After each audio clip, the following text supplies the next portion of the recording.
Hello, my name is Felicity Enders. My pronouns are she, her, and I'm a professor of biostatistics at Mayo Clinic.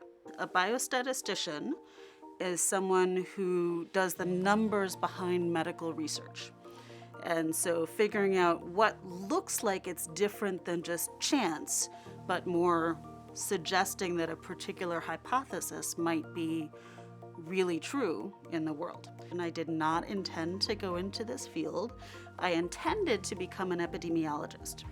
And my grades in college were not the best. So I took a couple of years off, did some work in the field, got more of a sense that I could do things, which was important. I actually did apply to a Ph.D. program in epidemiology, but I had fallen in love with statistics along the way. A lot of phases of my career have been through serendipity. I know in retrospect that I loved math and I had fun with it. I particularly had fun with logic puzzles. At one point there was a math teacher in 7th or 8th grade who realized that I was being disruptive in class because I knew the stuff and I was bored.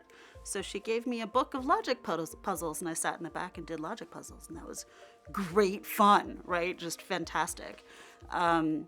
I also really enjoyed science, but I didn't have a sense of pushing toward anything in particular. The toughest thing I think for me was that I didn't know what I was going to do, right? I entered this career sort of as a leap of faith. I wasn't driving towards doing a particular thing. I was just doing work, and that means that you don't know what to do next. And having to figure that out for yourself when you're out of school and no one is telling you what to do next is really hard. My experience has shown me that we internalize a lot of issues that come up. So discrimination, racism even, leads to stress. And this is not necessarily big racism. It can be what's called microaggressions, little small things, totally unintended, and yet they have a big impact on people.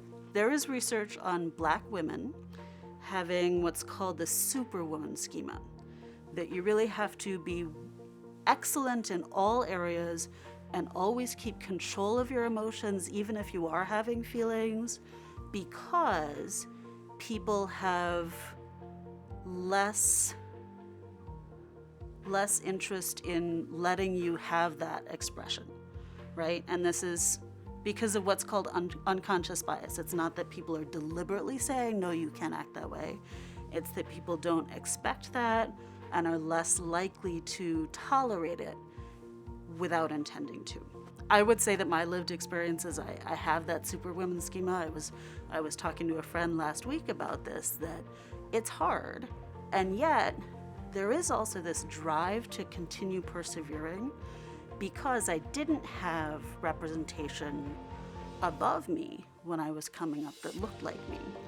And one of the reasons that I want to keep succeeding is to show people that everyone can do this. And I think that's important not just for people of color, but for everyone to see.